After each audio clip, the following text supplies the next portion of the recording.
ప్రభునందు మనం ఏం చేయాలంట? ఆ కింద వచనములు అంటాడు, మీ సహనమును సకల ప్రజలకు తెలియపడే విధంగా ప్రతి విషయమునందు దేవునికి కృతజ్ఞాస్తుతులు చెల్లించాలి. In every situation we need to give thanks an to God. దేవునికి మనం ఏం చేయాలంట? ప్రతి విషయంలో కృతజ్ఞతాస్తుతులు చెల్లించాలి. ప్రతి విషయం, అది మంచి విషయమైనా, చెడ్డ విషయమైనా, కష్టమైన, నష్టమైన, బాధైన, శోధనైనా, వ్యాధైనా, ప్రతి దాని కొరకు కూడా మనం ఏం చేయాలంటే దేవునికి కృతజ్ఞతాస్తుతులు చెల్లించాలి. ఇదే కష్టం మనకి. ఆనందములో మనము దేవుణ్ణి స్తుతిస్తాము, సంతోషించినప్పుడు దేవుణ్ణి స్తుతిస్తాము. కానీ శ్రమల్లో మనము దేవుని స్తుతించడం అనేదే కష్టం. మా అమ్మాయిని మీరు కూర్చోబెట్టండి. బైబిల్ గ్రంథంలో మన కొన్ని విషయాల్ని మనం ఈ ప్రస్తుత జరుగుతున్న కొన్ని విషయాల్ని మనము క్షుణ్ణంగా నేను పరిశీలించినప్పుడు నాకు కొంచెం చాలా ఆనందం అనిపించింది. ప్రతీది కూడా దేవుని దగ్గరికి మనల్ని నడిపించడానికి జరుగుతుంది. హల్లెలూయా. ప్రతి విషయం, అది మంచి అయినా సరే, చెడైనా సరే, ఏదైనా సరే, అది మనల్ని ప్రభువు దగ్గరికే నడిపిస్తుంది. నమ్మిన వారు దేవుని స్తోత్రం చెప్పండి. దెయ్యములు కూడా అవి మనలను ప్రభు దగ్గరికే నడిపిస్తాయి. ఏంటి దెయ్యములు కూడా ప్రభు దగ్గరికి మనల్ని నడిపిస్తూ ఉంటుంటాయి. చాలామంది సాక్ష్యాలు మనం వింటుంటుంటాం. ఏంటంటే, నేను దెయ్యపు శక్తుల చేత పీడింపబడుతున్నవాడిని, చీకటి శక్తుల చేత పీడింపబడుతున్నవాడిని, దురాత్మ శక్తుల చేత పీడింపబడుతున్నవాడిని, చీకటిలో బ్రతుకుతున్న నన్ను ఈ రోజున దేవుడు రక్షించి ఉన్నాడు. వారు ఎక్కడెక్కడికో వెళ్ళి ఉంటారు కదా. వారు ఎక్కడెక్కడికో వెళ్ళి ఎన్నో డబ్బులు ఖర్చు పెట్టుకొని ఎక్కడికి వెళ్ళినా వారికి స్వస్థత లేక చివరికి ఎవరి ద్వారో వాళ్ళు విని వారు దేవుని మందిరాన్ని తీసుకొచ్చినప్పుడు, దేవుని మందిరములో దేవుని సేవకుడు ప్రార్థించినప్పుడు దాని నుండి వాడు ఏం పడుతుందంటే విడుదల పొందుతాడు. దేవుని స్తోత్రం. హల్లెలూయా. అంటే పరోక్షంగా దెయ్యాలు కూడా ఏం చేస్తున్నాయి? దేవుని పని చేస్తున్నాయి. చెప్పండి దేవుని స్తోత్రం. దెయ్యాలు కూడా మనుషుల్ని ఎక్కడికి నడిపిస్తుంది? దేవుని దగ్గరకు నడిపిస్తున్న దెయ్యాలు. మనం అనుకుంటాం దెయ్యాలు పట్టాల బాబు అనుకుంటాం, కానీ దెయ్యపు శక్తులు కూడా, అపవిత్రాత్మలు కూడా, దురాత్మలు కూడా పరోక్షంగా వారిని, ప్రజలను ఎక్కడ నడిపిస్తున్నాయి? దేవుని దగ్గర నడిపిస్తున్నాయి.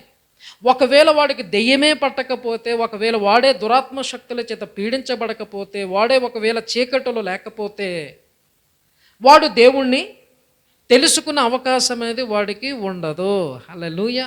కాబట్టి ఒకవేళ ఏ మనిషి అయినా సరే దేని చేతైనా బాధింపబడుతున్నట్లయితే, ఒక దెయ్యపు శక్తుల చేత పీడించబడుతున్నా సరే, మనం వాడిని చూసి మనము పెద్ద కంగారు పడవలసిన పని ఏమీ లేదు. ఎందుకంటే వాడు ఎక్కడికి రావాలి? దేవుని దగ్గరికి రావాలి. ఏదో ఒక రోజు దేవుని దగ్గర నడిపిస్తాడని మనము తెలుసుకోవాలి. దేవుని స్తోత్రం చెప్పండి. హల్లెలూయా. ఒకవేళ రోగమైనా సరే, ఒకవేళ చాలామంది, అనేక మంది ఇక్కడ కూర్చున్న వారిలో కూడా ఏదో ఒక రూపాన్ని, ఏదో స్వస్థత వచ్చిందనో, రోగము వలన దేవుడు స్వస్థపరిచాడని, విడుదల ఇచ్చి ఉన్నాడని వచ్చేవాళ్ళే ఎక్కువ మంది ఉన్నారు ఇక్కడ. చాలామంది చాలా విధాలకు వస్తుంటారు. మార్కు సువార్తలో 12 సంవత్సరాలు రక్తస్రావం గల స్త్రీని దేవుడు ఏం చేశాడు? ఆమెను స్వస్థపరిచాడు. అక్కడ రాయబడుతుంది, ఆమె అనేక సంకటములు పడి ఉన్నది. ఏం పడిందంట? ఎక్కడికి వెళ్ళింది ఆమె? అనేకమైన వైద్యుల దగ్గరికి వెళ్ళి ఎన్నో తిప్పలు పడింది. ఏం పడిందండి?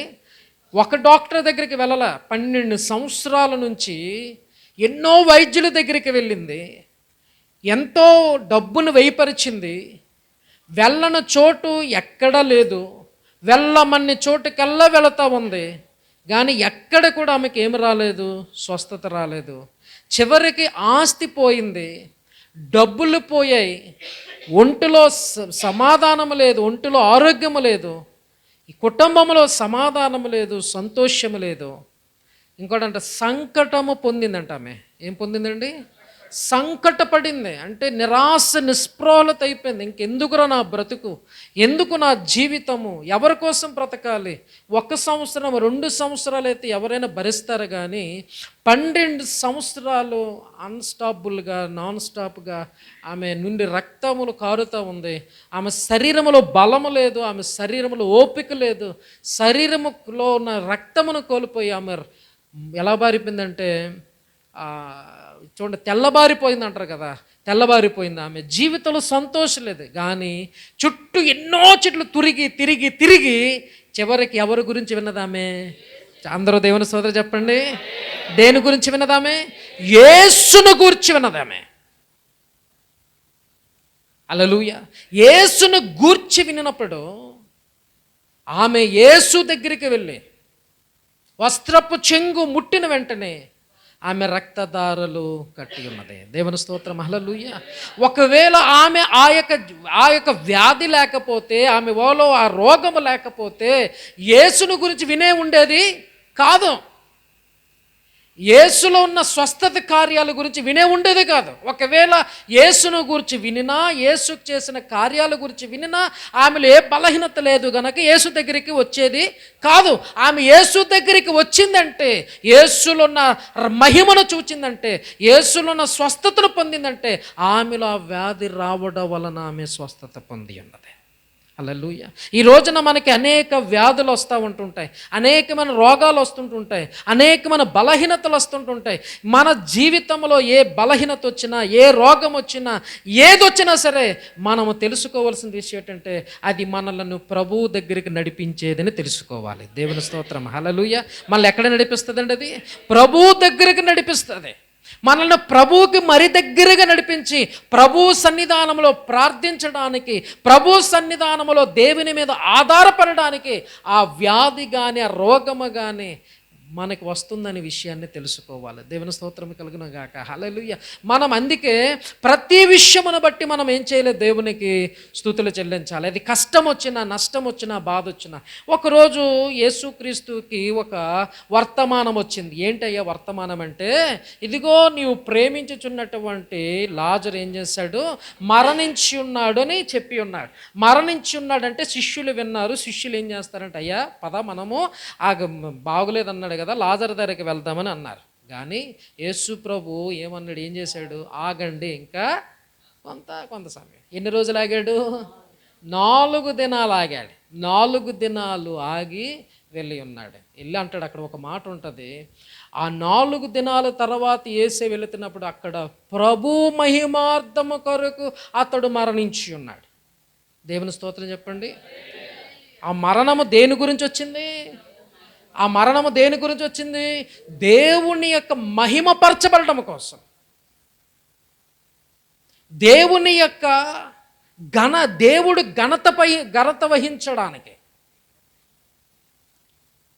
ఇక్కడ ఎవరో చెప్పారు, యూదుల ఆచార ప్రకారం అంట, ఒకవేళ ఎవరైనా మరణిస్తే 24 hours ఆత్మ ఎక్కడో ఉంటుందని ఒక నానుడి. కాబట్టి 3 రోజులు అయిపోయింది అనుకోండి, 4 రోజులు అయిపోయింది అనుకోండి, ఆ శరీరం ఏమైపోద్ది? డీకంపోజ్ అయిపోతుంది, కుళ్ళిపోతుంది. అలాంటి కుళ్ళిపోయిన శరీరములోనికి దేవుని స్వరము వెళ్ళినప్పుడు, ఆ వ్యక్తి లేచి నిలబడినప్పుడు అక్కడ ఏమవుతుంది? దేవుడు మహిమపరచబడతాడు. దేవుని స్తోత్రం చెప్పండి, హల్లెలూయా. అలాగే యేసుక్రీస్తు ప్రభువులో వచ్చినప్పుడు మార్త ఎదురుపడింది. మార్త ఏమంటుంది, అయ్యా నీవు ఇక్కడ ఉంటే నా తమ్ముడు చావకుండా ఉండను కదా, నా తమ్ముడు బ్రతికి ఉండను కదంటే, మార్తతో అంటాడు యేసయ్య, ఇప్పుడైనను నువ్వు నమ్మినట్లయితే నువ్వు మహిమను చూస్తావు. ఇప్పుడైనా నువ్వు నన్ను నమ్మినట్లయితే నీ తమ్ముడిని నీవు చూస్తావంటే ఆమె అంటుంది, అంటుంది, నా తెలుసులే పునరుత్థాన దినము నేను చూస్తానని. దేవుని స్తోత్రం చెప్పండి. యేసు ప్రభు ఆ సమాధి దగ్గరికి వెళ్ళినప్పుడు సమాధిలో ఉన్నటువంటి లాజరును లేచి రమ్మని చెప్పినప్పుడు లాజరు సమాధులోంచి బయటకు వచ్చి ఉన్నాడు. దేవుని స్తోత్రం, హల్లెలూయా. అక్కడ మార్త ఇంటి దగ్గర ఎంతోమంది ఉన్నారు యూదులు.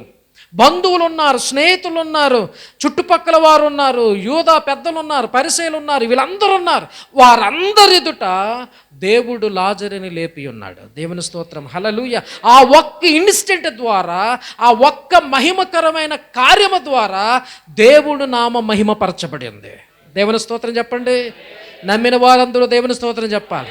ఈ రోజున దేవుడు నీ జీవితంలో ఏ కార్యము చేయాలన్నా, ఒకవేళ నువ్వు ఏదో ఒక విధంగా నువ్వు సతమతం అవుతుండొచ్చు, ఏదో ఒక విధంగా బలహీనతలో ఉండొచ్చు, ఒకవేళ రోగములో ఉండొచ్చు, శ్రమలో ఉండొచ్చు, శోధింపబడుతూ ఉండొచ్చు.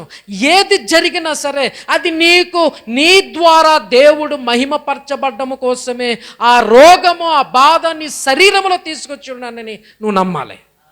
హల్లెలూయా. అంతేగాని ఆ రోగం ఎందుకు వచ్చింది, ఆ బలహీనత వచ్చింది, ఆ యొక్క శ్రమ వచ్చిందని కృంగిపోకూడదు. కృంగిపోవడానికి కాదు దేవుడు నిన్ను రక్షించేది, కృంగిపోవడానికి కాదు దేవుడు నిన్ను విమోచించింది. నీ జీవితంలో ఏ కార్యము జరిగినా ఆ కార్యము ద్వారా దేవుడి నామ మహిమపరచబడాలనేదే దేవునికి ఉద్దేశము. ఆ కార్యము ద్వారా, బలహీనత ద్వారా, ఒకవేళ బలహీనత రాలేదనుకోండి, ఒకవేళ శ్రమే రాలేదనుకోండి, ఆ రోగమే రాలేదనుకోండి, ఆ మరణపాయ స్థిరమైన స్థితిలో నువ్వు లేకపోతే నువ్వు దేవుణ్ణి వెరిగి ఉండేవాడు కాదేమో, లేక దేవుని దగ్గరికి వచ్చేవాడు కాదేమో, దేవుని సన్నిధిలో ప్రార్థించేవాడు కాదేమో, దేవుని సన్నిధానంలో మోకరిల్లి దేవుని సన్నిధానంలో కన్నీరు కార్చే వాడువు కాదేమో. నీ కంటలో నుంచి కన్నీరు ప్రార్థన చూడడానికి, నీ మోకాలు దేవుని సన్నిధానంలో వంగడానికి, నువ్వు దేవుని సన్నిధిలో విరిగి నలిగిన హృదయంతో ప్రార్థించడానికి దేవుడు ఆ శోధన పెట్టి ఉన్నాడేమో. ఆ శోధన బట్టి నువ్వు దేవుని మహిమపరచాలి. దేవుని స్తోత్రం, హల్లెలూయా, హల్లెలూయా. చాలా విషయాలు మనల్ని ప్రభు దగ్గర నడిపిస్తూ ఉంటుంటాయి. ఈ రోజున మనము ఆనందాలు, సంతోషం ఉన్నప్పుడే దేవుని స్తుతిస్తూ ఉంటాం. లేదండి, కొన్ని పరిస్థితులు, కొన్ని ప్రతికూలమైన పరిస్థితులు, ఆ పరిస్థితులు మనల్ని ప్రభువుకి దగ్గరగా చేర్చడం కోసము దేవుడు నడిపిస్తూ ఉంటుంటాడు. దేవుని స్తోత్రం చెప్పండి, హల్లెలూయా. ఒక వ్యక్తిని యేసుక్రీస్తు దగ్గర తీసుకొచ్చి ఉన్నారు. ఎక్కడ? పక్షవాత గలవాడిని తీసుకొచ్చి ఉన్నారు. తీసుకొచ్చినప్పుడు ఎంతమంది తీసుకొచ్చి ఉన్నారు? 4 మనుషులు తీసుకొచ్చి ఉన్నారు. యేసు ప్రభు దగ్గర తీసుకొచ్చి ఉన్నారు. ఒకవేళ ఆ రోగం రాకపోతే వాడు యేసు ప్రభు దగ్గరికి వచ్చేవాడా? ఏమండి? వాడిని పట్టుకొని 4 మనుషులు కూడా వచ్చేవారు కాదు.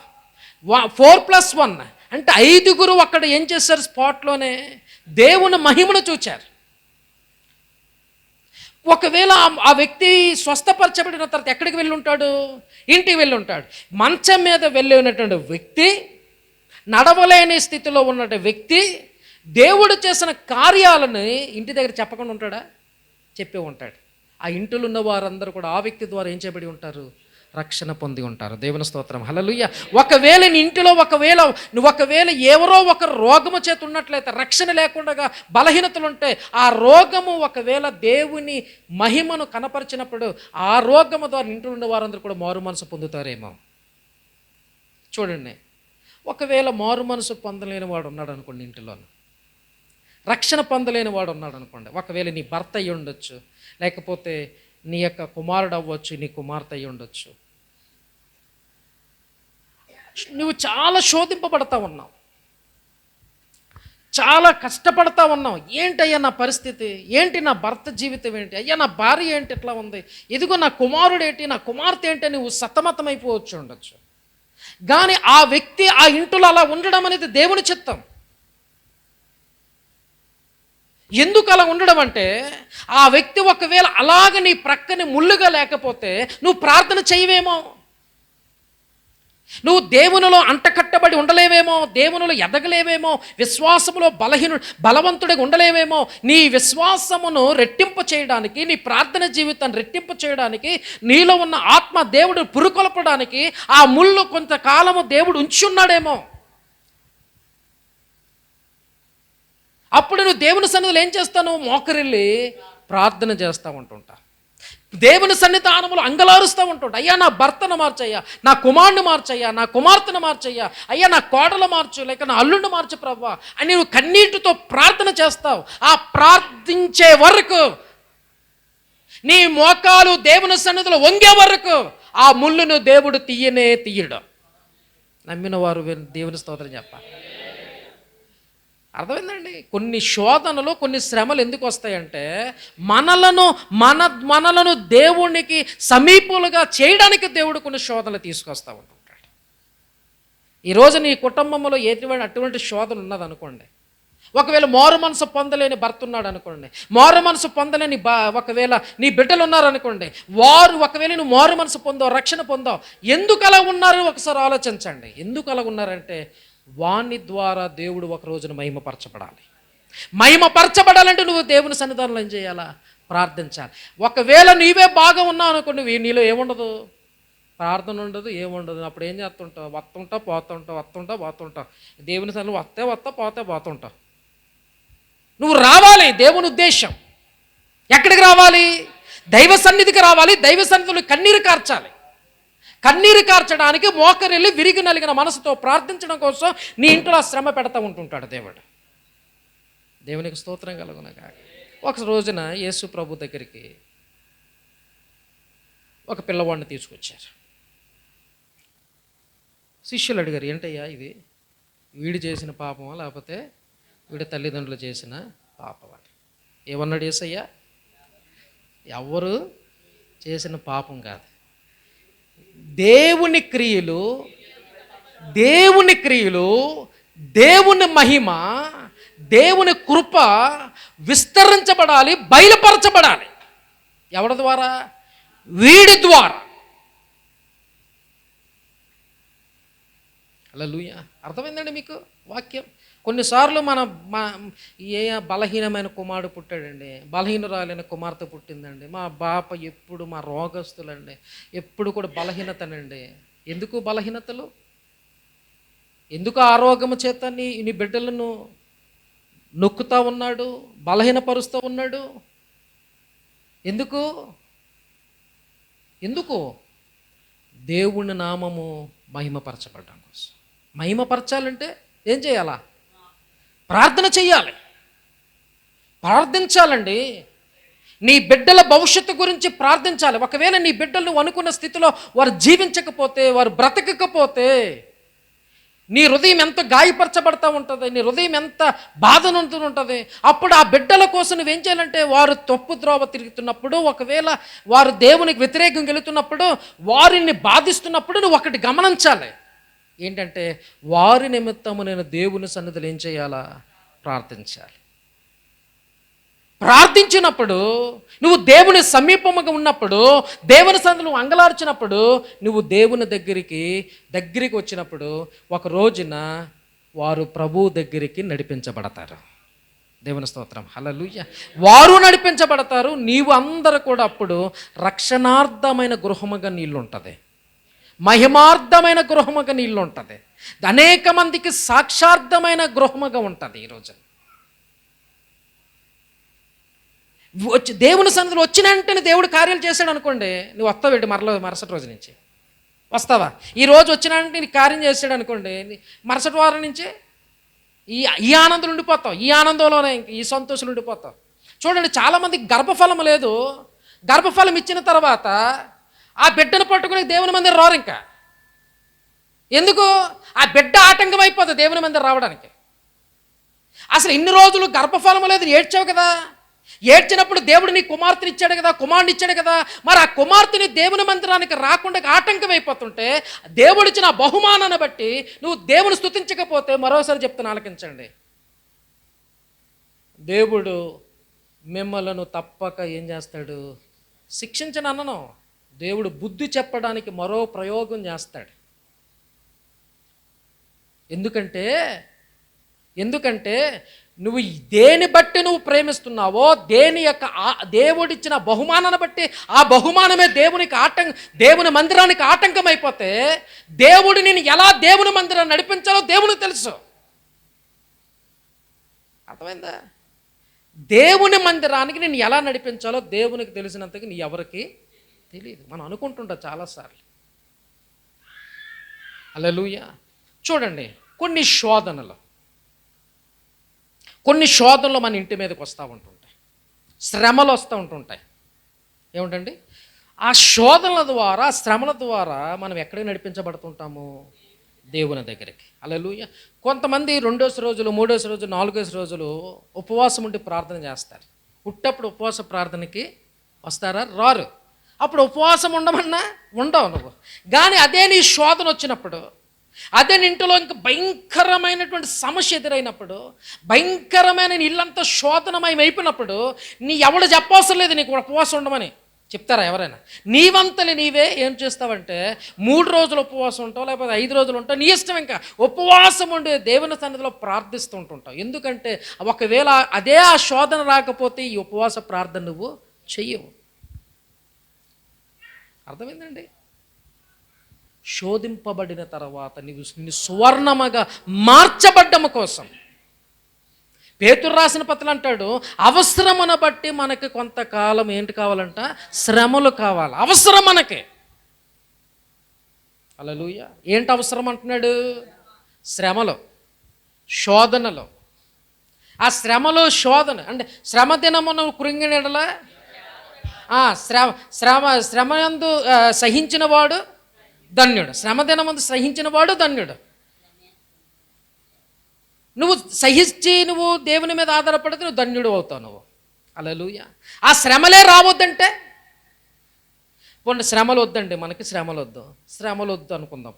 పోనీ శ్రమలు వద్దు, శోధనలు వద్దు, బలహీనతలు వద్దు, అనారోగ్యాలు వద్దు, రోగం వద్దు, వ్యాధి వద్దు అనుకున్న మంచిదే. పోనీ వ్యాధి వద్దు, రోగం వద్దు, అవన్నీ దేవుడు ఎవడు? పోనీ నువ్వేం దేవుని మందిరం సరిగ్గా వస్తావా? నువ్వు వస్తావా? అన్నీ బాగుంటూ వస్తావా? అన్నీ బాగుండి నువ్వు రావు. అన్నీ నువ్వు దేవుడు దేనికోసం నేను విమోచించాడంటే నీ ద్వారా మహిమపరచబడడం కోసము, నీ ద్వారా ఆయన నామాన్ని సాక్ష్యం ఇవ్వడం కోసం. మరి నువ్వేం చేస్తున్నావు? నువ్వు దేవుని మందిరం మర్చిపోతున్నావు. మరి దేవునికి దూరం అయిపోతున్నావు. నిన్ను దేవుని దగ్గరికి ఎలా ఆయన రప్పించాలొద్దు, నిన్ను దేవుని దగ్గర రప్పించాలని ఒక ఉద్దేశం చేత నిన్ను శోధించడం అనేది మొదలు పెడుతుంటాడు. నిన్ను శ్రమ పెట్టడం అనేది మొదలు పెడతా ఉంటుంటాడు. నీకు బలహీనతలు పెట్టడం అనేది మొదలు పెడతా ఉంటుంటాడు. గమనించండి. ఈ అపోస్తల పౌలు శరీరంలో ఏముంది? ముళ్ళుంది. ఏమన్నాడు? పలుమార్లు నేను దేవునికి మొరపెట్టి ఉన్నాను, కానీ దేవుడు ఏమన్నాడు? నా కృప నీకు చాలు. ఎందుకు ఏమో అపోస్తల పౌలు యొక్క జీవితంలో అతిశయం వచ్చేస్తుందేమో, గర్వం వచ్చేస్తుందేమో. ఆ గర్వం రాకుండా, దేవునికి దూరం అయిపోకుండా, దేవునికి దూరం అయిపోతాడేమో నా ప్రియమైనటువంటి అపోస్తలుడైన పౌలు.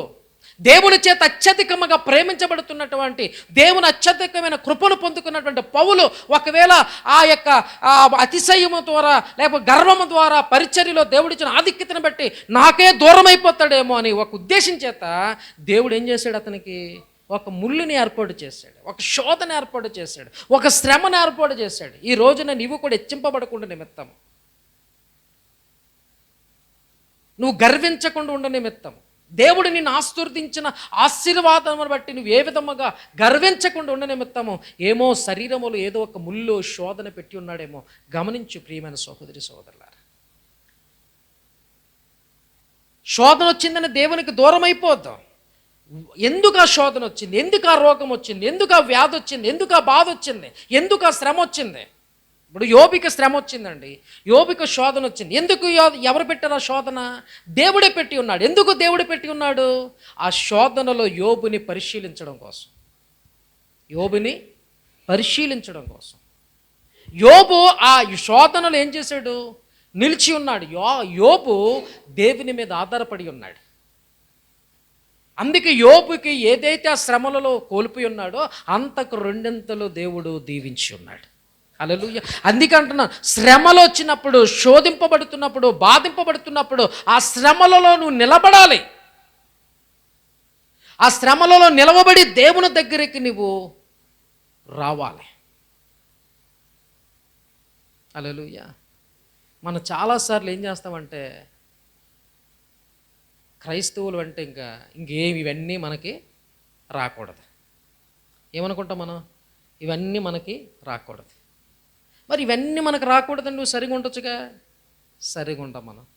నీ ఇష్టానుసారంగా జీవిస్తుంటుంటావు, నీ ఇష్టానుసారంగా బ్రతుకుతూ ఉంటుంటావు, నీ ఇష్టానుసారంగా నువ్వు ఏదేదో చేస్తూ ఉంటుంటావు. దేవుని బిడ్డలారా, దేవుని యొక్క సముఖములో ఉన్న నీవు నేను కూడా ఒక విషయాన్ని గమనించుకోవాలి. దేవుని చిత్తము లేకుండా మన జీవితంలో ఏది కూడా జరగదు. దేవుని స్తోత్రం చెప్పండి. అంటే నీ జీవితంలో ఏది జరిగినా ఏమున్నది? దేవుని చిత్తం ఉంది. దేవుని చిత్తము లేకుండా మన తల వెంట్రుకలో ఒకటి నలుపైనను ఒకటి తెలుపైన జరగదు అనేది మాట సత్యమైతే, నీ జీవితంలో జరుగుతున్న ప్రతి శోధన, ప్రతి బాధ, ప్రతి వ్యాధికి ఇప్పుడు కారకులు ఎవరు అవుతారు? దేవుడు అవుతాడు. మరి ఆ అది ఇవ్వడానికి అందుకంటాడు, ఆయన చేతులే గాయపరిచి ఉన్నాయి, ఆయన చేతిలో నన్ను ఏం చేసేయంట? స్వస్థపరచు. గాయము చేయవాడైనే, గాయమును కట్టువాడైనే. ఈరోజు గాయపరచబడుతున్నావంటే మరి గాయం చేసిన వాడు ఏం చేస్తానంటున్నాడు? గాయను కడతానంటున్నాడు. హల్లెలూయా. ఆ గాయము చేసినప్పుడు, ఆ గాయము అయినప్పుడు, ఆ గాయము కట్టబడాలంటే ఎక్కడికి రావాలి? నువ్వు దేవుని దగ్గర రావాలి. దేవుని దగ్గరికి వచ్చినప్పుడు ఆ చేతులు ఏం చేస్తాయి? నిన్ను స్వస్థపరుస్తాయి. దేవుని స్తోత్రం. హల్లెలూయా. చాలామంది తిరుగుబోతులుగా, త్రాగుబోతులుగా, దుర్మార్గులుగా ఉంటుంటారు. వాళ్ళ సాక్ష్యాలు మనం విని ఉంటుంటాం. లోకసువార్త 19:1 ఆ పాపి అయిన ఒక మనుష్యుడు ఉన్నాడు. ఏం పేరంట? ఎవరండి ఆ వ్యక్తి? పాపి అయిన ఒక మనుష్యుడు. ఎవరు వెతుకుని వచ్చాడు? నశించిన దానిని వెతికి రక్షించుటకు మనుష్య కుమారుడు ఆ ప్రాంతానికి వచ్చాడు. ఎవరిని రక్షించడానికి? ఎవరిని వెతికి రావడానికి? జక్కయ్య గురించి వచ్చాడు యేసయ్య. మనం అనుకుంటాం, నా పిల్లలు భయంకరమైన పాపములు ఉన్నారయ్యా, నా భర్త త్రాగుబోతూ, నా భర్త తిరిగిపోతూ, నా భర్త దేవుని మందిరానికి రాడు అని ఒకవేళ పాపి భయంకరమైన పాపములు ఉండొచ్చు కాక, కానీ ఆ భయంకరమైన పాపి అలా ఉన్నాడు అంటే ఆ పాపి మీద దేవుని కనికరం విస్తరించబడుతుందని తెలుసుకోవాలి. చూడండి, ఎక్కడ పాపం విస్తరించబడుతుందో అక్కడ దేవుని కృప విస్తరించబడతా ఉంది. అర్థమైందా? ఈ రోజున మనము నువ్వు చాలామంది ఇక్కడ చాలామంది ఉన్నారు స్త్రీలు, వాళ్ళు కన్నీటితో ప్రార్థన చేస్తారు, తన భర్తల కోసం ప్రార్థన చేస్తుంటుంటారు. అప్పుడు నాకు అనిపిస్తూ ఉంటుంటుంది, ప్రభువా అలాగ వారు ప్రార్థిస్తున్నారంటే, వారు అలాగ ఉండబట్టి వాళ్ళు ఏం చేస్తున్నారు? ప్రార్థన. వారు అలాగ ఉండకపోతే ఈ ప్రార్థన వారి నోటి నుంచి రాదు. అర్థమైందండి? జక్కయ్య మార్చబడ్డాడు. జక్కయ్య పాపిన చూడు, నా యోహాను సువార్త 4 సమరయ స్త్రీ ఒక పాపి ఉంది. ఎవరున్నారండి? సమరయ స్త్రీ. ఆ సమరయ స్త్రీని కూడా వెతుక్కుంటూ యేసయ్య వెళ్ళాడు. ఆ స్త్రీ ద్వారా గ్రామం అంతా ఏం చేయబడింది? రక్షింపబడింది. హల్లెలూయా. ఆ గ్రామంలో ఎందుకు రావడుంది? దేవుని మహిమపరచబడ్డం కోసం. ఈరోజు నీ కుటుంబంలో ఎవడో మూర్ఖుడు ఉండొచ్చు, నీ మాట వినకుండా నీ తన్నేవాడు ఉండొచ్చు, నిన్ను ద్వేషించేవాడు ఉండొచ్చు, నిన్ను శపించేవాడు ఉండొచ్చు, నిన్ను శోధించేవాడు ఉండొచ్చు. అయినా దాని వెనకతల దేవుని ప్రణాళిక ఉందని నువ్వు తెలుసుకోవాలి. దేవుని స్తోత్రం చెప్పండి. శోధనలు వస్తాయి. శోధింపబడుట మనకి మేలు. చెప్పండి, శోధింపబడుట నాకు, అందరూ అనండి, శోధింపబడుట నాకు మేలు. హల్లెలూయా. శ్రమ రావడం అనేది నాకు మేలు. శ్రమ రావడం అనేది నాకు మేలు. శ్రమలు రావద్దు అనుకోకండి. రావాలి మనకి? శ్రమలు రావాలి. మా నాన్న మీద నాకు గొప్ప కోపం వచ్చేసింది 2008 2009. ఇక్కడ నేను సేవకుడిగా ఉన్నాను కదా. సేవకుడు ఉన్నప్పుడు మా నాన్నగారు వైజాగ్ నుంచి వచ్చి చూసి ఏమన్నాడు, వెళ్ళిపోరా ఇక్కడి నుంచి అన్నారు. మా నాన్న ఏమన్నారు, నన్ను ఇక్కడి నుంచి నువ్వు వెళ్ళిపో అన్నారు. నాది సంఘం అనుకుని కట్టుకున్న తర్వాత ఇక్కడ వెళ్ళిపోమంటే నాకు చాలా బాధ అనిపించింది. ఏడ్చాను దేవుని దగ్గర ఏడ్చి ఏడ్చి ఏడ్చి ఏడ్చి ప్రార్థించి చిన్నపిల్లలు ఆ గ్రామానికి మేము వెళ్ళిపోయిన తర్వాత వితిన్ ఇయర్స్లోనే దేవుడు నాకు సంఘాన్ని దేవుడిచ్చాడు. దేవుడు ఆ సంఘాన్ని, కొంతమంది విశ్వాసుల్ని అంతించిన తర్వాత ఒక fine day I was sitting out side, కూర్చున్నప్పుడు నేను 2000 నేను ప్రార్థించాను ఒక ప్రార్థన. ఏంటి ప్రార్థన అంటే, ప్రభువా, నేను బైబిల్ కాలేజీలో ఉన్నప్పుడు ప్రార్థించాను. ఏంటంటే, ప్రభువా, నాకు 35 సంవత్సరాలు వచ్చేసరికి నాకు అంటూ ఒక సొంత మందిరం, నాకంటూ ఒక సొంత గృహం, నాకు చక్కని భార్య, 2 బిడ్డలు దయచేయి. మొదటి కుమారుడు కావాలి. దానికి మొదటి కుమారుడు కావాలి. మొదటి కుమారుడికి జోనాథన్ శామ్యూల్ అని పేరు పెడతాను. నా రెండో కుమార్తె రావాలి. అమ్మాయికి సోఫియా ఇస్తేర్ అని పేరు పెడతాను. అప్పుడే డిసైడ్ చేసుకుని ప్రార్థన చేశాను. అప్పుడు కూర్చున్నప్పుడు ఈ ప్రార్థన నాకు గుర్తొచ్చింది. ఏం ప్రార్థన? 2000లో చేసిన ప్రార్థన గుర్తొచ్చింది. ఏం ప్రార్థన చేసినప్పుడు? నాకంటూ స్వంత గృహం కావాలి. నేను మర్చిపోయినా దేవుడు మర్చిపోలేదు. దేవుడు నన్ను జ్ఞాపకం చేసుకొని దేవుడు నాకంటూ ఒక స్వంత మందిరాన్ని ఇచ్చి ఉన్నాడు. దేవుని స్తోత్రం. అప్పుడు నేను ఏం చేశాను? అప్పుడు నాకు అనిపించింది, మా నాన్న పంపించలేదు, నన్ను ఎవరు పంపించారు? దేవుని స్తోత్రం. అల్లలే. ఒకవేళ ఆ శ్రమ, ఆ శోధన అనేది నాకు రాకపోతే నేను ఇక్కడే నూతులో పడిన కప్పలా ఉండేవాడినేమో. దేవుడు నన్ను విస్తరింపచేశాడు. పరిచర్యలో దేవుడు దీవించి ఉన్నాడు. హల్లెలూయా. దేవుని బిడ్డలారా, నీకు శోధన వస్తుందంటే శోధన వెనక ఏదుంది? దేవుని స్తోత్రం చెప్పండి. నీ శోధన వెనక ఏముందని చెప్పాలి, అందరూ చెప్పాలి. శోధింపబడిన తర్వాత సువర్ణముగా మార్చబడతావు, నువ్వు దీవించబడతావు, ఆశీర్వదించబడతావు.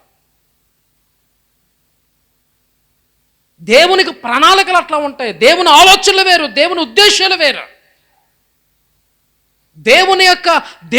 మన ఉద్దేశాలు వేరు, దేవుని ఉద్దేశాలు వేరు. దేవుని ఆలోచనలు వేరు, మన ఆలోచనలు వేరు. మనం అనుకుంటాం ఏంటంటే ఎప్పుడు నా ఉద్దేశాల ప్రకారం సమస్తం జరగాలనుకుంటాం. లేదు, దేవుని ఉద్దేశములకు మనము సమర్పణ చేసుకున్నప్పుడు ఆయన చిత్తం మన జీవితంలో నెరవేర్చబడుతుంది. ఆయన ఆ చిత్తములో నెరవేర్చబడడానికి ఎన్నో శోధనలు వస్తుంటుంటాయి, ఎన్నో శ్రమలు వస్తుంటుంటాయి, ఎన్నో కష్టతరమైన శ్రమకరమైన దినాలు గుంట మనం ప్రయాణం చేసుకుంటూ వెళ్ళాలి. ఆ శ్రమలలో, ఆ శోధనలో నువ్వు దేవునికి దగ్గర అయిన కొద్దీ దేవుని మహిమను చూస్తావు, నువ్వు దేవుని కృపను చూస్తావు, దేవుని దక్షిణ హస్తం నీ మీద ఉండడం చూస్తావు. దేవుని యొక్క మహిమ నీ ద్వారా మహిమపరచబడినప్పుడు అనేక మంది ఎదుట నిన్ను సాక్షిగా దేవుడు నిలబడతాడు. హల్లెలూయా. ఈ రోజున ఎవరినని అడగండి, ఈ రోజు నేను ఈ స్థితిలో ఉన్నానంటే దేవుడే అన్నాడు. దేవుని కృప అంటావు. ఎందుకంటే ఒకవేళ ఈ స్థితిలో ఒకవేళ ఆ శ్రమల గుంటని వెళ్ళకపోతే, ఆ శోధల గుంట వెళ్ళకపోతే, ఆయా మరణకరమైనటువంటి యొక్క స్థితిగతుల్ని వెళ్ళకపోతే ఈరోజు నిలవబడి ఆ సాక్ష్యం నువ్వేం చేయలేవంటే చెప్పలేవు. ఆ సాక్ష్యం చెప్పడం కోసమే కొంతకాలం నిన్ను శ్రమ పెడతా ఉంటుంటాడు, కొంతకాలం నిన్ను దుఃఖములు పెడతా ఉంటుంటాడు.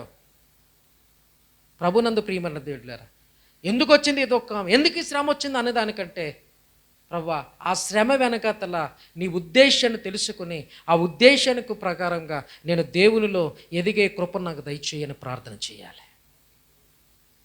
దేవుని ఉద్దేశాన్ని తెలుసుకో. ఈరోజు నీ భర్త మారలేదా, నీ భర్త త్రాగుల్లో వ్యసనాలు ఉన్నాడా, నువ్వేం చేయాలి? ఏం చేయాలి? ప్రార్థించాలి.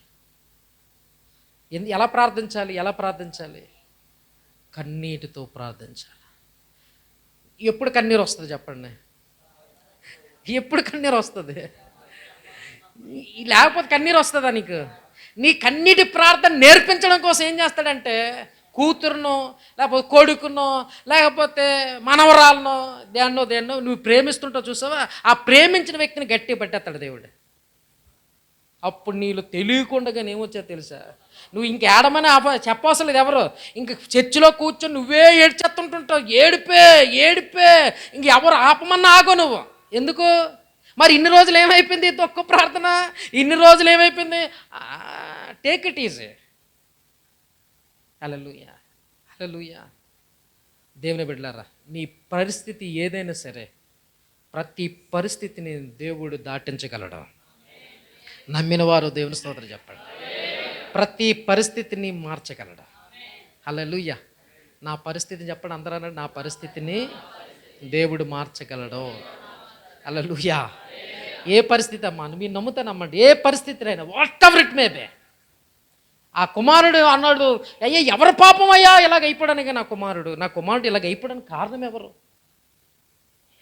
చాలామంది బిడ్డల విషయంలో మనం ఏమవుతుంటే దుఃఖం అయిపోతుంటాం, శ్రమ వచ్చేస్తూ ఉంటుంది, శోధించబడతా ఉంటుంటాం. అర్థమైందా? ఒక విషయం చెప్తాను. నా కుమారుడు విషయంలో నేను చాలా బాధపడ్డాను. ఎంత బాధపడ్డానంటే అందరూ వాడిని చులకనగా చూసేవారు. వాడు తెలిసింది ఏంటంటే ఆట పాటాడికి. దుఃఖించాను, మా భార్య అంటే మీ ఇద్దరం భార్య భర్తలు ఏడ్చి ప్రార్థించాను. వాడు వన్ ఫైన్ డే చెప్పేశాడు, నేను చదవనని చెప్పేశాడు. నేను చదవను, వాడిని కొట్టాను, ఏదో చేశాను, నేను చదవనని చేతులు పైకెత్తేశాడు. దేవుని యొక్క ప్రణాళిక ఒక విధంగా ఉంటుంది. మన ప్రణాళికలు వేరు, దేవుని యొక్క ఉద్దేశాలు వేరు. ఏడ్చాను, ప్రార్థన చేశాను. విత్ ఇన్ 3 days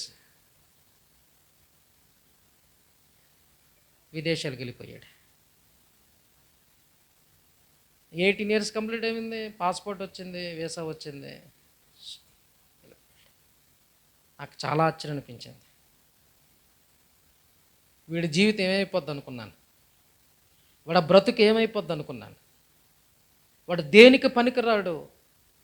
అందరూ ఏదేదో అంటుంటుంటారు. మన బిడ్డలని ఇతరులు అవహేళనగా మాట్లాడినప్పుడు, దూషణకరంగా మాట్లాడినప్పుడు, ఎందుకు పనికిరాడు అని మాట్లాడుకున్నప్పుడు ఆ బాధ మన తల్లిదండ్రులుగా చాలా గాయపరచబడతా ఉంటుంటుంది. అలా గాయపరచబడి ఉన్నాం కనుకనే వాడి నిమిత్తం రాత్రి అనక పగలనక ప్రార్థించాము. దేవుడు ఒక ఉద్యోగంలో దేవుడు నన్ను ఏర్పాటు చేశాడు. దేవుని స్తోత్రం చెప్పండి. దేవుని బిడ్డలారు, ఈరోజు మీకు చెప్తూ ఉన్నాను, నీ బిడ్డలు ఎంత దరిద్రత స్థితిలో ఉన్నా, ఎంత నీచమైన స్థితిలో ఉన్నా, దేవుడు వారు యెహోవా ఇచ్చు బహుమానము. దేవుని స్తోత్రం. వారు మనకి అనుగ్రహించిన బహుమానాన్ని దేవుడు ఎప్పుడు విడిచిపెట్టేవాడు కాదు. బహుమానాన్ని ఎప్పుడు కూడా కించపరిచేవాడు కాదు. బహుమానాన్ని ఎప్పుడు కూడా శ్రేష్టమైనది ఇస్తాడు. ఒకరోజు కొన్ని దినాలు మనకి ఆ బహుమానం వలన మనము ఆనందించకపోవచ్చు, ఆ బహుమానం వలన మనకు ప్రయోజనం లేకపోవచ్చు. చూడండి, మన ఇంటికి కొంతమంది గిఫ్ట్స్ తీసుకొస్తుంటారు. ఆ గిఫ్ట్ చూసినప్పుడు అది లేనిదైతే ఆనందిస్తావు, అది ఉన్నదైతే నువ్వేం చేస్తావు, ఇదేనా అని ఒకలాంటివి వస్తుంది. దాన్ని ఎక్కడ పెడతావంటే, అది వాళ్ళు ఎంతో ఇష్టపూర్వకంగా నీకు తీసుకొచ్చారు, నీకు అది ప్రస్తుతానికి అవసరం లేదు, కానీ ఎక్కడో మూల పెట్టేసావు. కానీ వన్ ఫైన్ డే అది నీకు అవసరం పడుతుంది. దేవుని స్తోత్రం. అలాగే దేవుడు అనుగ్రహించిన గర్భఫలమైన ఆ బహుమానము, ఈ రోజున ఆ బహుమానం చూసి దుఃఖిస్తున్నావేమో, వేదన పడుతున్నావేమో, బాధ పెడుతున్నావేమో. ఎందుకు ఈ కుమారుడు వలన, ఈ కుమార్తె వలన నేను బాధపడుతున్నాను, దుఃఖపడుతున్నాను, నాకు సంతోషం లేదు, సమాధానం లేదు అనుకుంటున్నావేమో. దేవుడు ఒక రోజున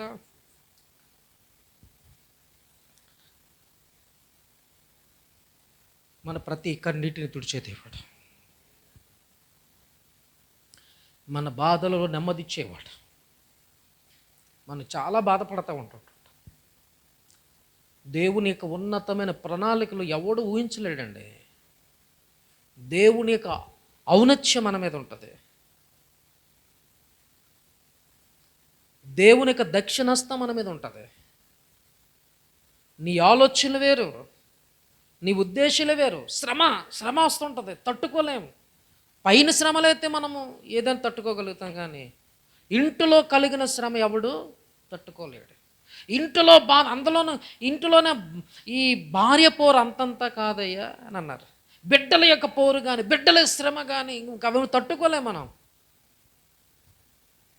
అలాంటి శ్రమలలో నువ్వు దేవుని మీద ఆధారపడితే, ఆ శ్రమలలో దేవుని వైపు చూస్తే, నా కుమారుడు విషయంలో నాకు తెలుసు, దేవుడిని అడిగి ఉన్నాను, దేవుడు ఇచ్చి ఉన్నాడు. ఈరోజు పనికిరాని పాత్రగా ఉన్నా సరే, రేపు పనికొచ్చే పాత్రగా దేవుడు చేస్తాడు. హల్లెలూయా. నా 17-18 వయసులో చెడిపోయి ఉన్నాను, నేను పడిపోయి ఉన్నాను, భయంకరమైన స్థితిలోకి వెళ్ళిపోయి ఉన్నాను. భయంకరమైన శోధన నా ఇంట్లో, నా ద్వారా అంత ప్రశాంతంగా ఉన్నటువంటి మా ఇంట్లో తెలుసో తెలియనటువంటి వయసులో చేసినట్టు తప్పిదనబడట నా ద్వారా మా కుటుంబం అంతా కూడా ఏడ్చింది, మా కుటుంబం అంతా కూడా దుఃఖించింది. వెళ్ళని చోటుకల్లా వెళ్ళాం. దేవుడు సన్నిధానములో ఉపవాసం ఉండి నేను ప్రార్థించాను. అద్భుతమైన రీతిగా, మబ్బు తొలగించిన రీతిగా నా మీద వచ్చిన ఆ నెపము, ఆ శోధన దేవుడు కొట్టివేసి దేవుడు నన్ను సేవకుడికి నిలబెట్టి ఉన్నాడు. దేవుని స్తోత్రం చెప్పండి. ఈరోజు నువ్వు శోధింపబడుతున్నావేమో, శ్రమ పడుతున్నావేమో, శ్రమలలో దుఃఖిస్తున్నావేమో. అయ్యా, నీ పక్కన దేవుడు ఉన్నాడు. చెప్పండి, నా పక్కన దేవుడు ఉన్నాడు చెప్పండి. నాతో దేవుడు ఉన్నాడు చెప్పండి. నీతో దేవుడు ఉంటే శ్రమ అయినా శోధన అయినా అది చిన్నదిగా అనిపిస్తుంది. హల్లెలూయా. నువ్వు చేయవలసిన పని ఏంటంటే దేవునికి దగ్గరగా ఉండాలి. దేవుని మీద ఆధారపడు, దేవుని వైపు చూడు. సముద్రములో యేసుతో వెళుతున్నటువంటి ఆ శిష్యులు మీదకి ఆ బోటులో ఏమొచ్చిందంటే భయంకరమైన తుఫాన్ వచ్చింది. ఏమొచ్చిందండి? భయంకరమైన తుఫాన్ వచ్చింది. తుఫాన్లో శిష్యులు అంటున్నారు, యేసయ్యా మేము నశించిపోతున్నాం, మేము మరణిస్తూ ఉన్నాం. సముద్రములో మరణిస్తే బాడీస్ కూడా కనబడవు, ఎటో వెళ్ళిపోతాయి. ఇటువంటి దిక్కుమాలిన చావు మాకొద్దు అని ఏడుస్తూ ఉన్నారు, కేకలు పెడతా ఉన్నారు, అరుస్తూ ఉన్నారు. దేవుడు లేచి గాలిని, సముద్రమును అణిచివేశాడు. దేవుని స్తోత్రం, హల్లెలూయా. ఏం చేశాడు యేసు? గాలిని గద్దించినప్పుడు గాలి నిమ్మలమైపోయింది, సముద్రం నిమ్మలమైపోయింది. ఈరోజు నీ ఇంటిలో కలుగుతున్న ప్రతి శోధన మధ్యలో ఉన్నావేమో, అల్లల చేత తాకబడుతూ ఉన్నావేమో, అల్లల చేత కొట్టబడుతున్నావేమో, దుఃఖములో ఉన్నావేమో, వేదనలో ఉన్నావేమో, శ్రమలలో ఉన్నావేమో. ఆ శ్రమలు నిన్ను మహిమపరచడానికే, నిన్ను దేవుడు ఘనపరచడం కోసమే, నిన్ను సాక్ష్యంగా నిలబెట్టడం కోసమే ఆ శ్రమలలో ఉన్నాయని తెలుసుకోండి. ఆ గాలి, సముద్రము నిమ్మలమైనప్పుడు వారందరూ ఆశ్చర్యపోయారు. హల్లెలూయా. విత్ ఒకే ఒక్క మాట ద్వారా సమస్తమును తారుమారు చేసేసాడు దేవుడు. సమస్తమును తారుమారు చేశాడు. ఈ రోజున నీ చిన్న కన్నీటి ప్రార్థన, నీవు చిన్న విశ్వాసముతో చేసిన ప్రార్థన నీ జీవితాన్ని మొత్తముగా మార్చివేస్తుంది. నువ్వు ప్రార్థించాలేమో ఆ శ్రమ పెట్టాడేమో, నువ్వు దుఃఖముతో, వేదనతో, రోదనతో యేసు పాదాల దగ్గర నీ యొక్క హృదయాన్ని కుమ్మరించడానికేమో దేవుడు శ్రమ పెడుతున్నాడేమో. శ్రమలలో కృంగిపోదు తల్లి, అన్నా శ్రమలో కృంగిపోద్దు. శోధింపబడిన తర్వాత సువర్ణము మనకు దాచించాడు. సువర్ణం అనేది మనకు దాచించాడు. తెలియనటువంటి మహిమను దేవుడు మన కొరకు దాచించాడు. ఆ మహిమ ఎదుట, దేవుడు అనుగ్రహించిన మెప్పు ఎదుట ఇవన్నీ శ్రమలు కూడా చులకనగా మారిపోతాయి. ఈ శ్రమలన్నీ కూడా ఎన్న తగనివి కావు. ఈ శ్రమలు దేనికి పనికిరావు. శ్రమలో కృంగిపోక, శ్రమలో వేసారిపోక, శ్రమ నన్ను దేవుని దగ్గరికి నడిపించడానికి వచ్చి ఉన్నాయని గమనించండి, గ్రహించండి. ప్రార్థన చేసుకుందాం. అందరూ కూడా మోకరిల్లుదాం, ప్రార్థిద్దాం. అందరూ కూడా, ప్రతి ఒక్కరు కూడా దేవుని సన్నిధానములో ప్రార్థిద్దాం. దేవుని సన్నిధానములో వీలైన వారందరూ కూడా మోకరిల్లండి, మోకాల మీద ఉందాం. అయ్యా, రోగము చేత బాధపడుతున్నానయ్యా, వ్యాధి చేత బాధపడుతున్నానయ్యా. అయ్యా, ఎన్నో వ్యాధులతో ఎన్నో డాక్టర్ దగ్గరికి వెళ్ళానున్నాయ్యా, ఎవ్వరూ బాగు చేయలేదయ్యా, ఎవ్వరు బాగు చేయలేదు, ఎవ్వరు నన్ను స్వస్థపరచలేదయ్యా. చివరికి నీ దగ్గరికి వచ్చి ఉన్నానయ్యా, నీవే నాకు దిక్కు, నీవు తప్ప నాకు ఎవ్వరు లేరయ్యా. అయ్యా, నన్ను బలపరచు. అమ్మా, నీలో ఉన్న దుఃఖమును దేవునితో చెప్పుకో, నీలో ఉన్న వేదన దేవునితో చెప్పుకో, నీలో ఉన్న శ్రమ దేవునితో చెప్పుకో. అయ్యా, నా బిడ్డల వల్ల నేను శ్రమ పడుతున్నాను, అయ్యా నా కుమారుడి వల్ల శ్రమ పడుతున్నాను, నా భర్త వల్ల శ్రమ పడుతున్నాను, నా కుటుంబంలో నా ఆర్థిక పరిస్థితుల వల్ల శ్రమ పడుతున్నాను. అయ్యా, వీటన్నిటి వెనక నీ యొక్క కృప ఉంది నాయన. నేను వీటన్నిటి వెనక నేను మేలు దాచి ఉన్నదని నమ్ముతా ఉన్నాను. మేలు అనేది దేవుడు దాచి ఉంచున్నాడు. కృంగిపోకు, బలహీనురాలుగా అవ్వకు. బలహీనతలో దేవుడు బలం ఇచ్చే దేవుడు. నీ బలహీనతలో దేవుడు బలం ఇచ్చేవాడు. శ్రమలలో నువ్వు నిలవబడినానికి దేవుడు నీకు బలం ఇచ్చేవాడు. శ్రమలో కృంగిపోకు, అనారోగ్యంలో కృంగిపోకు, బలహీనతలో కృంగిపోకు, శోధనలో నువ్వు బలహీనుడు అవ్వకు. దేవుని కుడి హస్తము నీకు తోడుగా ఉంది. దేవుని యొక్క దక్షిణ బాహోస్తు నీకు తోడుగా ఉంది. దేవుని యొక్క సన్నిధి నీకు తోడుగా ఉంది. దేవుని ఆత్మ నీకు తోడుగా ఉంది. ఓ హల్లెలూయా! అందరూ దేవునికి స్తోత్రం చెబుదాం. అందరూ దేవునికి స్తోత్రం చెబుదాం.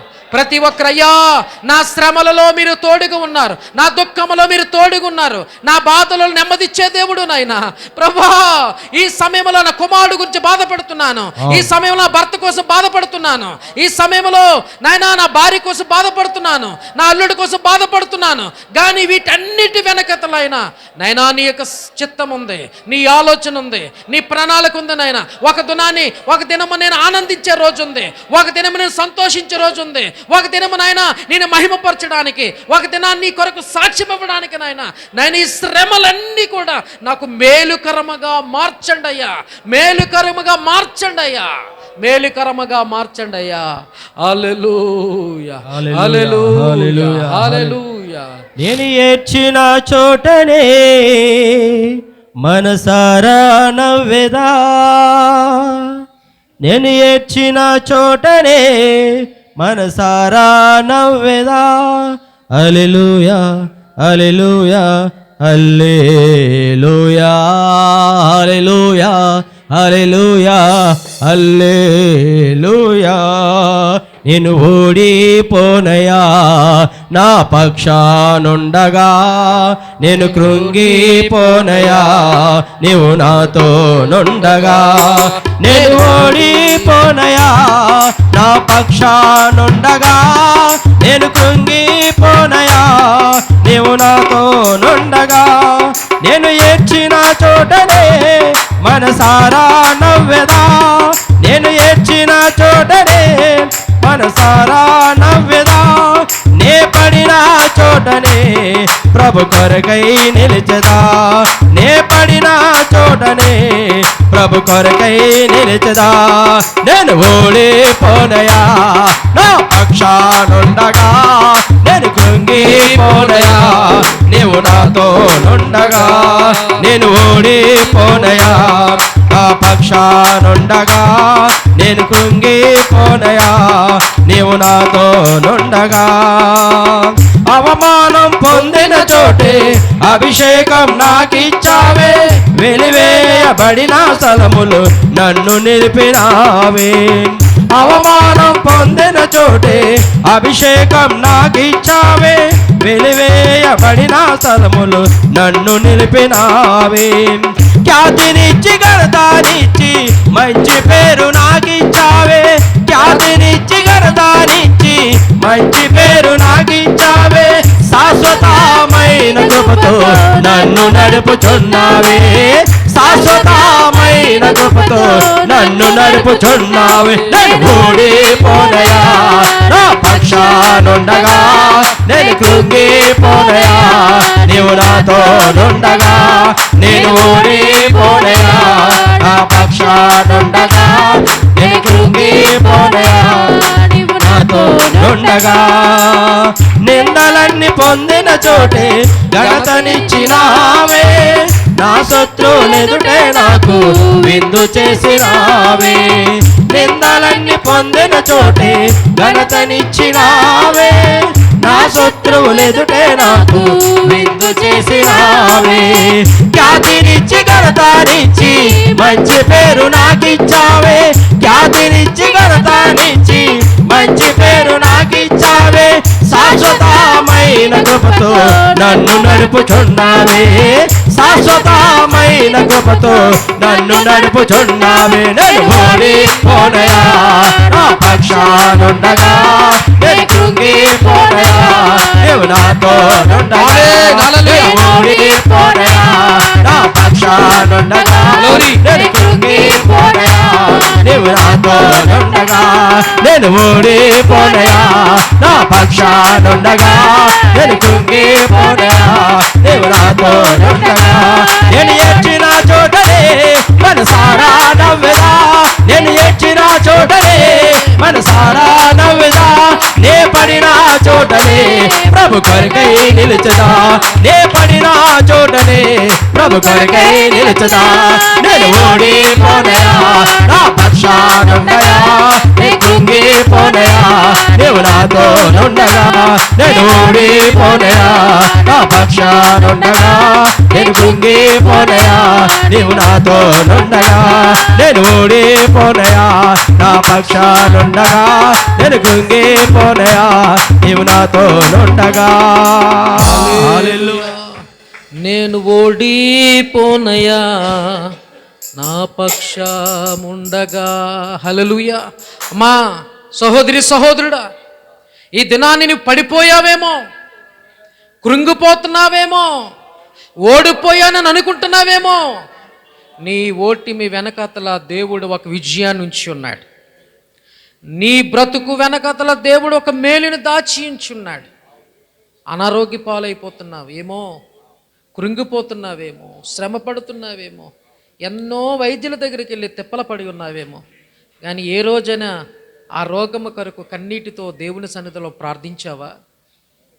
ఆ రోగము నుండి విడుదల పొందాలని ఏ రోజైనా దేవుని సన్నిధిలో విజ్ఞాపన చేశావా? ఉపవాసం ఉండి ఏ రోజైనా ప్రార్థన చేశావా? ఆ ప్రార్థన నీ జీవితంలో వచ్చే వరకు ఆ రోగము కానీ ఆ శోధన కానీ నిన్ను విడిచిపెట్టదని సత్యాన్ని తెలుసుకోండి. శ్రమ, శోధన, బాధ ఇది మనకు బుద్ధి చెప్పడానికి, మనలను మేలుకొల్పడానికి, మనలను దేవుని రాకడ కొరకు ఆయనకి ఇష్టమైన బిడ్డలుగా మరల్చడానికి ఏమో ఈ శోధన పెడుతున్నాడేమో. ఈ శోధనలో కృంగిపోక లేచి దేవునికి ప్రార్థన చేయి. యోనా ఆ ఓడ మీదకి వచ్చిన ఆ శోధనకు ఆ తుఫానుకు కారకుడు యోనే. యోనకు ఆ విషయం తెలుసు, నేనే కారకుడిని, నన్ను సముద్రంలో వేసి పడియమన్నాడు. నీకు తెలుసు దానికంతటి ఈ ఇంటికి శోధనకు కారకుడు నీవేనే తెలుసు. నీ ఇంటికి శ్రమకు కారకుడు నీవేనే తెలుసు. అయినా నీవు కళ్ళు తెరవట్లేదేమో, నువ్వు ప్రార్థించట్లేదేమో, మోకాలు వంచట్లేదేమో. అందుకే నీ కుటుంబంలో సమాధానం లేదేమో, సంతోషం లేదేమో, ఆశీర్వాదం లేదేమో. పట్టుకున్నదంతా కూడా అది బూడిదగా అయిపోతుందేమో. దీవెన లేదు కదూ, ఆశీర్వాదం లేదు కదూ. ఇప్పుడైనా కండ్లు తెరిచి లేచి ప్రార్థించి ప్రతి ఒక్క పరిస్థితిని మార్చగలిగిన దేవుని దగ్గరికి వచ్చి ప్రార్థన చేస్తే దేవుడు నీ జీవితంలో ఒక ఉన్నతమైన స్థితిలో దేవుడు పెట్టనుగాక, దేవుడు ఆశీర్వదించునుగాక, దేవుడు దీవించునుగాక. ప్రతి శోధనలో దేవుడు విజయం ఇచ్చినగాక, ప్రతి శ్రమలలో దేవుడు విజయం ఇచ్చినగాక, ప్రతి అనారోగ్య పరిస్థితి నుంచి దేవుడు స్వస్థపరచునుగాక. ఎంతటి రోగమైన దేవుడు స్వస్థత విడుదల కలుగు చేయునుగాక. యేసు క్రీస్తు నామములో విడుదల కలుగునుగాక. యేసు క్రీస్తు నామములో ఆశీర్వాదం అందరి మీదకి వచ్చునుగాక. ప్రతి ఒక్కరు శోధనలో విడుదల పొంది విమోచింపబడునుగాక. యేసు నామములో అడుగుచున్నాను పరమ తండ్రి. Amen, amen. Praise the lord.